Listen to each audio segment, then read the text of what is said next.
السلام علیکم ورحمۃ اللہ وبرکاتہ۔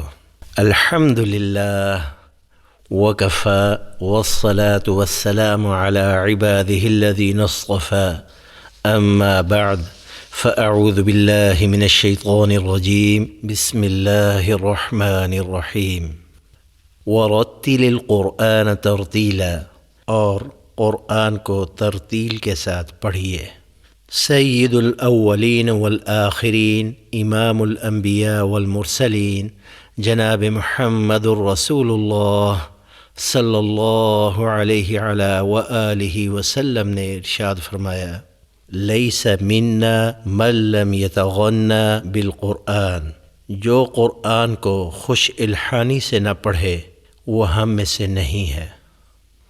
رسول اللہ صلی اللہ علیہ وآلہ وسلم کا ارشاد مبارک ہے، زینوا القرآن باصواتکم، قرآن کو اپنی آوازوں سے زینت دو۔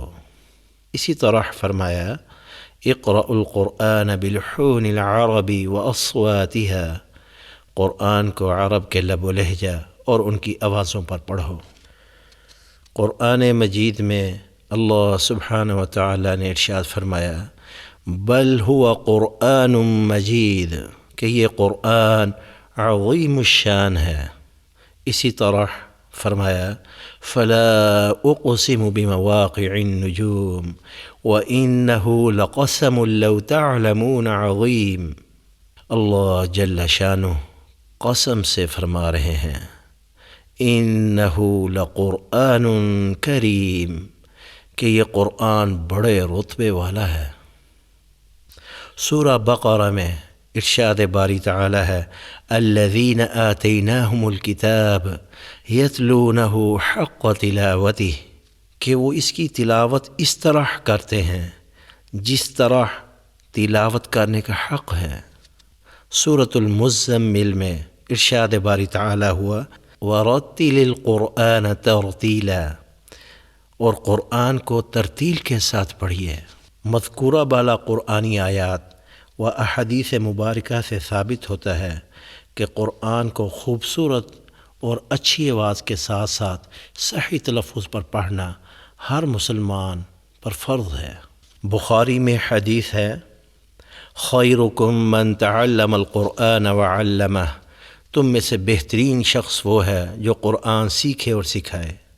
اسی طرح امام بخاری یہ ارشاد مبارک بھی نقل فرماتے ہیں کہ آپ صلی اللہ علیہ وآلہ وسلم نے ارشاد فرمایا، ان افضلکم من تعلم القرآن وعلمہ، بے شک تم میں افضل بزرگی والا وہ شخص ہے جو قرآن سیکھے اور سکھائے۔ مسلم شریف میں حدیث مبارکہ ہے، الماہر بالقرآن مع السفرۃ الکرام البررہ، جو قرآن کا ماہر ہو اس کا مقام تو یہ ہے کہ وہ معزز ترین فرشتوں کے ساتھ ہوگا۔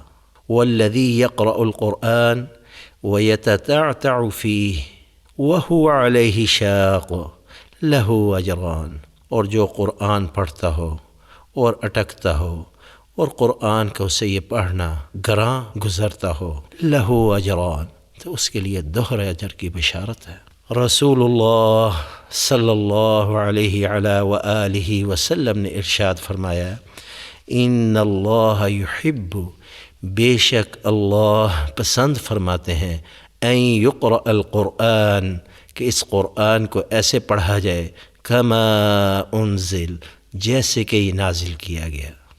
اس سارے علم کا نام کہ ہم قرآن مجید کو اس کے صحیح تلفظ پر پڑھ لیں، اس کو تجوید کہتے ہیں۔ چنانچہ علم تجوید کے مطابق قرآن مجید کی تلاوت کرنا ہر مسلمان مرد و عورت پر فرض ہے۔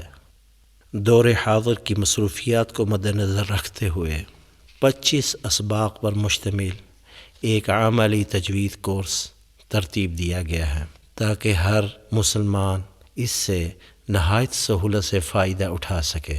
اب اس کورس سے کیسے بھرپور استفادہ کیا جا سکتا ہے، اس کے لیے ماہر صوتیات ہمارے ادارے کے ساؤنڈ انجینئر جناب حنیف صاحب چند ایک گزارشات گوشے گزار کریں گے انہیں غور سے سنیے گا تاکہ آپ زیادہ سے زیادہ فائدہ اٹھا سکیں۔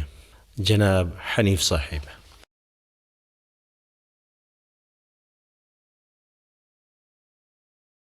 السلام علیکم ورحمۃ اللہ۔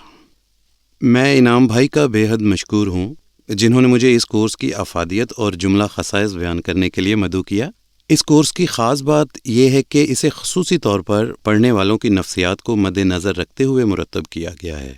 پہلی بات یہ ہے کہ یہ نہایت سادہ انداز میں پڑھائے گئے اسباق ہیں، جس کی وجہ سے پڑھنے والے کو اپنی دسترست سے باہر نہیں لگتے۔ بظاہر نہایت سادہ انداز میں پڑھائے گئے اسباق میں جن باتوں کا دھیان رکھا گیا ہے وہ یکے بعد دیگرے میں آپ کے گوش گزار کر دیتا ہوں۔ نمبر 1، قاری صاحب کی آواز میں کسی طرح کے ساؤنڈ ایفیکٹ یعنی ریورب یا ایکو کا استعمال نہیں کیا گیا، جس کی وجہ سے سننے والے کو زیادہ پریکٹیکل لگتا ہے، کیونکہ اگر ایکو یا ریورب آواز میں شامل ہو تو سننے والے کی آواز اس کے بالکل الٹ یعنی ڈرائی سنائی دیتی ہے۔ نمبر 2، الفاظ کے درمیان وقفے کا تعین انسانی فطرت کو سامنے رکھتے ہوئے کیا ہے، جس کا فائدہ یہ ہوگا کہ پڑھنے میں ایک ردم قائم ہوگا اور زیادہ سے زیادہ دیر تک پڑھنے میں دلچسپی قائم رہے گی۔ آواز کی پچ یا فریکوینسی کا انتخاب بہت ہی غور و فکر اور مختلف تجربات کے بعد کیا ہے تاکہ یہ اسباق کسی ایک عمر کے افراد کے لیے مخصوص ہو کر نہ رہ جائیں۔ لہٰذا یہ اسباق خواتین و حضرات اور بچوں کے لیے بھی یکساں مفید ہیں۔ یہ اسباق قاری صاحب کے پیچھے دہرانے کے لیے ملحوظ خاطر رہے کہ آپ نے قاری صاحب کی آواز، طرز اور کیفیت کی بھرپور اور پرجوش نقل اتارنی ہے، اور یہ نقطہ اس پوری گفتگو کا حاصل خلاصہ ہے۔ ان اسباق کی بار بار مشق سے آپ کے قرآن پڑھنے میں چند دنوں بعد ہی نکھار آنا شروع ہو جائے گا انشاءاللہ۔ یہ کورس ہمارے فیس بک اور یوٹیوب پر بھی دستیاب ہے۔ یوٹیوب پر ہر سبق کی سلائیڈ اور آواز کو بوقت ضرورت ریورس اور فارورڈ کیا جا سکتا ہے، جبکہ فیس بک پر مکمل سبق ویڈیو فارمیٹ میں موجود ہے۔ علاوہ ازیں قاری صاحب کے پڑھے ہوئے قرآن پر بھی کام مکمل ہو چکا ہے جو جلد ہی دستیاب ہوگا۔ اس کے ساتھ ساتھ انعام بھائی کا آسان تجوید کورس بھی تیاری کے آخری مراحل میں ہے۔ آخر میں آپ تمام سننے اور پڑھنے والوں سے گزارش ہے کہ اس پوسٹ کو زیادہ سے زیادہ شیئر کریں تاکہ زیادہ سے زیادہ لوگوں کو درست تلفظ اور زیادہ دلچسپی کے ساتھ قرآن پڑھنا میسر آ سکے۔ آپ لوگوں کا بہت بہت شکریہ۔ الحمد لله الذي أنزل القرآن وأمرنا بترتيله وتجويده حيث قال ورتل القرآن ترتيلا، وجعل ذلك من أعظم عبادته، والصلاة والسلام على سيدنا ومولانا محمد الذي قال خيركم من تعلم القرآن وعلمه، فطوبى لمن يشتغل بالقرآن تعلما وتعليما، وعلى آله وأصحابه الذين حملوه فجودوه تجويدا، وبعد۔ سامعین محترم، السلام علیکم ورحمۃ اللہ وبرکاتہ۔ آج کی نشست میں ہم سبق نمبر 1 پڑھیں گے، جس میں تجوید و ترتیل کی اہمیت اور عملی تجوید کورس کی ضرورت کے بارے میں گفتگو کی جائے گی انشاءاللہ تعالی۔ تو اس سلسلے میں پہلی بات یہ ہے کہ قرآن مجید کی حیثیت قانون اور تاریخ کی عام کتابوں جیسی نہیں، جن سے اصل غرض صرف مسائل و واقعات ہوتے ہیں اور ان کے الفاظ کا ورد مقصود نہیں ہوتا، بلکہ یہ ایک مقدس کتاب ہے جس کی تلاوت عظیم اجر و ثواب کا باعث ہے۔ اس کے ایک حرف پڑھنے سے 10 نیکیاں ملتی ہیں، اٹکنے والوں کو مشقت کی وجہ سے دگنی نیکیاں عطا ہوتی ہیں۔ اور ماہر قرآن کو قیامت کے دن مقرر فرشتوں کی صف میں کھڑا کیا جائے گا۔ تلاوت قرآن کا بھرپور اجر و ثواب اس امر پر موقوف ہے کہ تلاوت پورے قواعد و ضوابط اور اصول و آداب کے ساتھ کی جائے۔ دوسری بات یہ ہے کہ اس مسئلہ میں دو رائے نہیں کہ قرآن مجید کی تلاوت نماز کا اہم رکن ہے، اور اس کی مجرد تلاوت بھی عبادت ہے، اور ہر عبادت کے لیے اصول و ضوابط اور مخصوص کیفیات ہوتی ہیں جن کو بجا لانے سے ہی عبادت قابل قبول ہوتی ہے۔ تیسری بات یہ ہے کہ جس طرح قرآن مجید کے معانی کا سیکھنا، سمجھنا اور اس کے احکام و حدود پر عمل کرنا ایک عبادت و فریضہ ہے، اسی طرح قرآن مجید کے الفاظ کا صحیح طور پر پڑھنا اور اس کے حروف کو ثابت شدہ طریقے کے مطابق ادا کرنا بھی لازم و فرض ہے۔ چوتھی بات یہ ہے کہ جس طرح قرآن فہمی کے لیے رسول اللہ صلی اللہ علیہ وسلم کے بیان کردہ معانی و مفاہیم ہی معتبر ہو سکتے ہیں، اسی طرح طریقہ تلاوت بھی وہی مقبول ہے جو آپ صلی اللہ علیہ وسلم تک متصل سند سے ثابت ہو۔ پانچویں بات یہ ہے کہ ملت اسلامیہ کا اتفاق ہے کہ جس طرح قرآن مجید اپنی عبارت میں متواتر ہے، اسی طرح وہ اپنی طرز ادا اور پڑھنے کے طریقے میں بھی متواتر ہے۔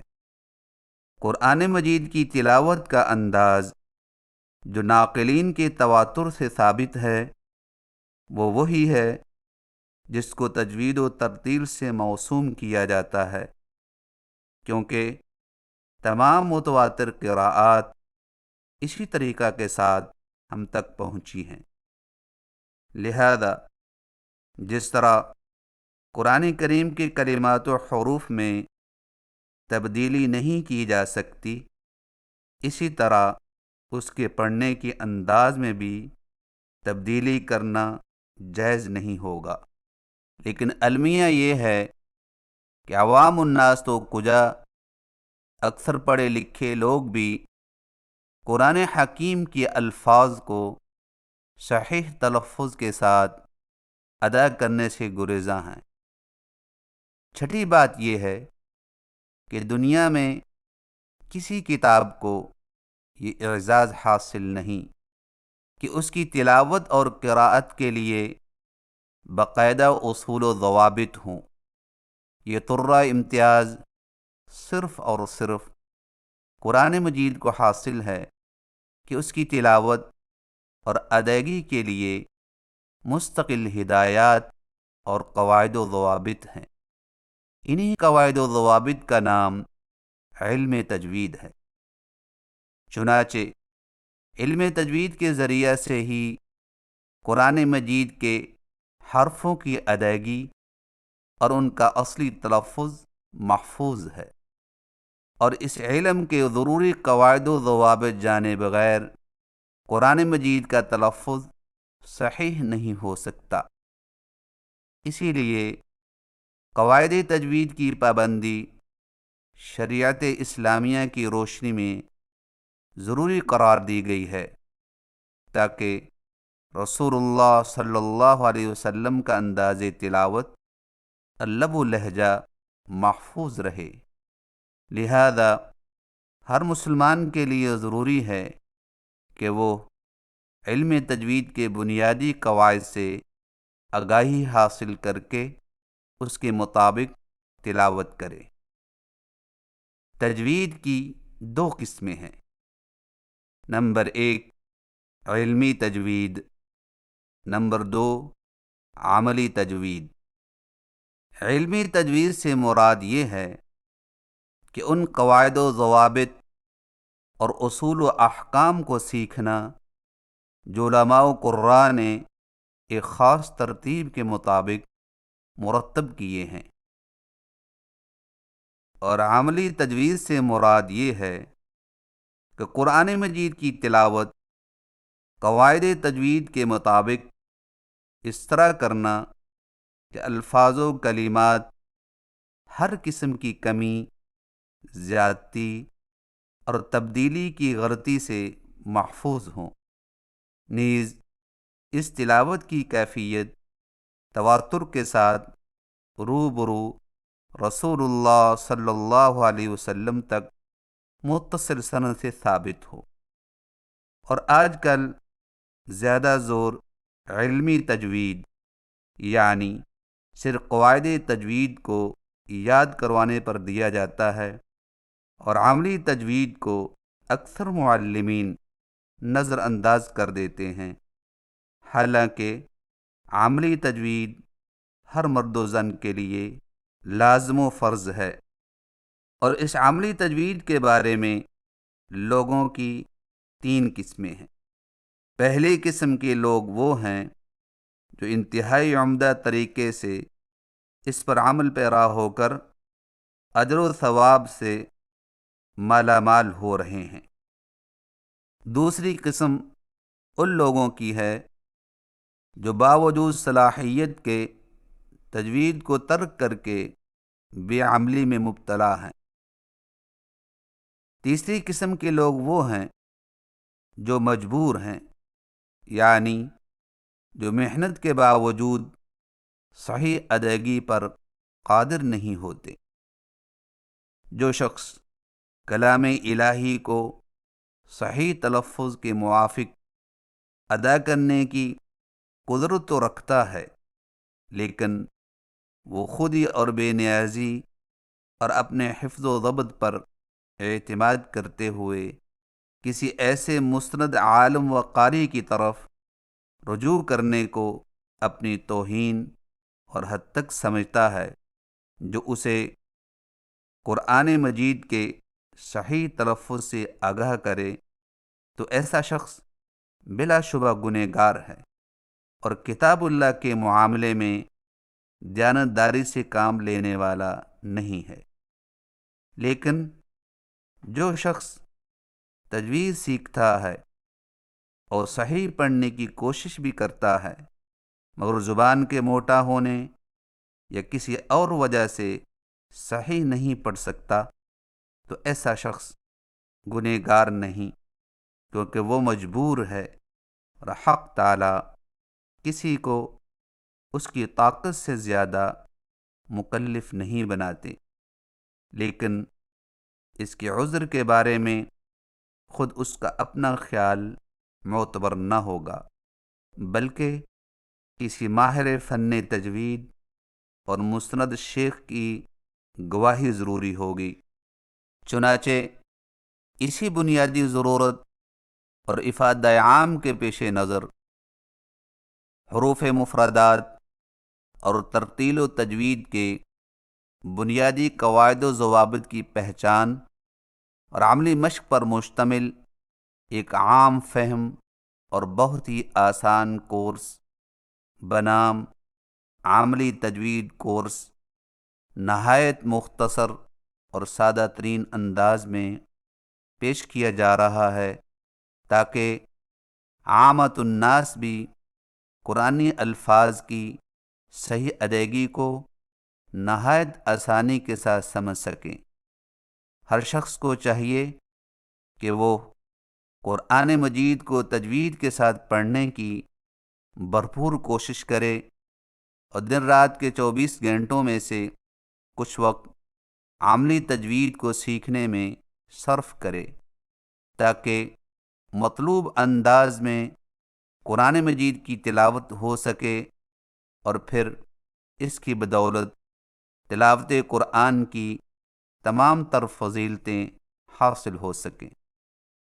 قرآن مجید کی تصحیح کے لیے صرف حروف کی صحیح ادائیگی کی پہچان کر لینا کافی نہیں، بلکہ ضروری ہے کہ زبان کے ذریعے مسلسل محنت کی جائے اور ماہر استاد کے منہ سے جو تلفظ حاصل ہو اس کو بار بار دہرایا جائے، جیسا کہ ایک کاتب مشق اور استاد کی رہنمائی سے کس طرح حروف کو عمدہ اور خوبصورت شکل میں لکھنے لگتا ہے، بس اسی طرح حروف کی ادائیگی کا معاملہ ہے کہ زبان کے ذریعہ مسلسل مشق کی جائے تو بفضلہ تعالی تھوڑے ہی وقت میں صحیح پڑھنے کی دولت میسر آ جائے گی۔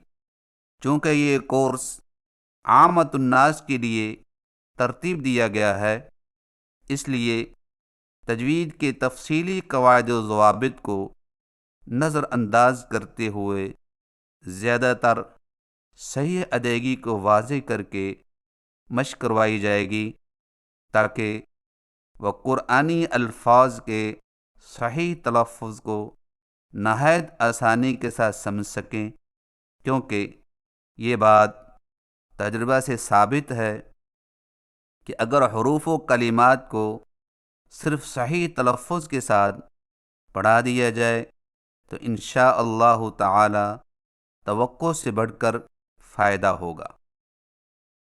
سامعین محترم، یہ تھی چند گزارشات تجوید و ترتیل کی اہمیت اور عملی تجوید کورس کے حوالے سے، اور اب سورۃ العلق کی پہلی 5 آیات کی مشق کروائی جائے گی، اور مشق کا انداز اس طرح ہوگا کہ پہلی مرتبہ قرآنی الفاظ کو ٹھہر ٹھہر کر علیحدہ علیحدہ اور تجوید کے قواعد و ضوابط کے اہتمام کے ساتھ ادا کیا جائے گا تاکہ سننے والا آسانی کے ساتھ ہر لفظ کی صحیح ادائیگی کو سمجھ سکے اور پھر آسانی سے اپنا تلفظ بھی درست کر سکے، اور دوسری مرتبہ روانی کے ساتھ بھی مشق کروائی جائے گی انشاءاللہ تعالی۔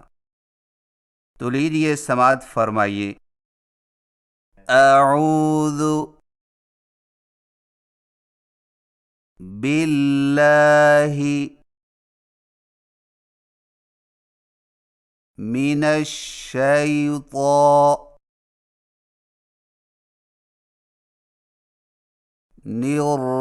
الرجیم،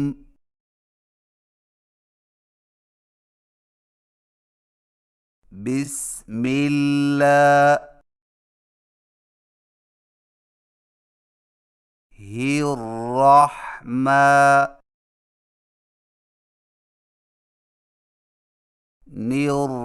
الرحیم۔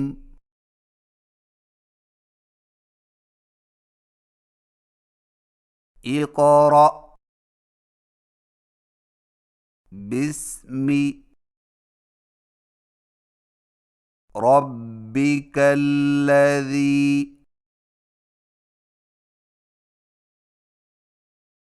خلق خلق الانسان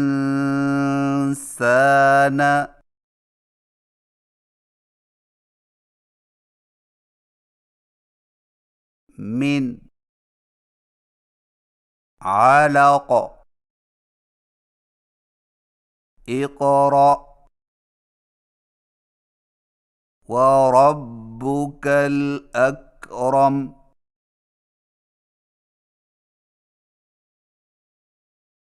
الذی علم بالقلم علم الانسان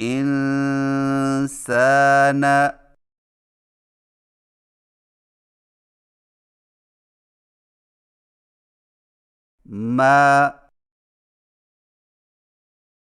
لم يعلم أعوذ بالله من الشيطان الرجيم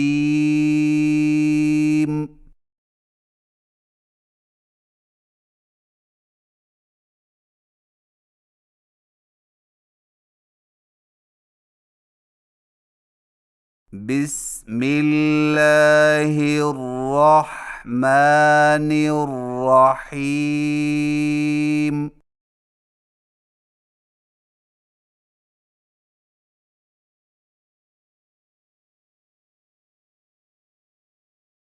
اقرأ باسم ربك الذي خلق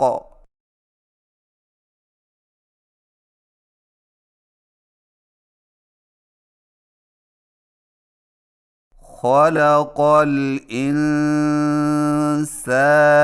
من علق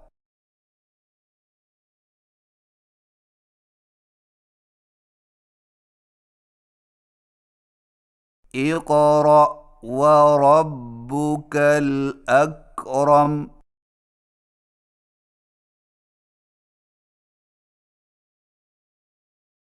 الذي علم بالقلم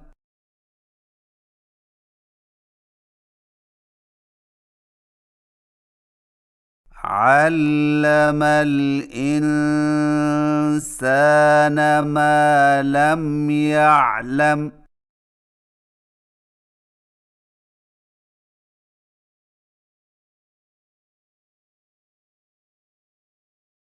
صدق الله العظيم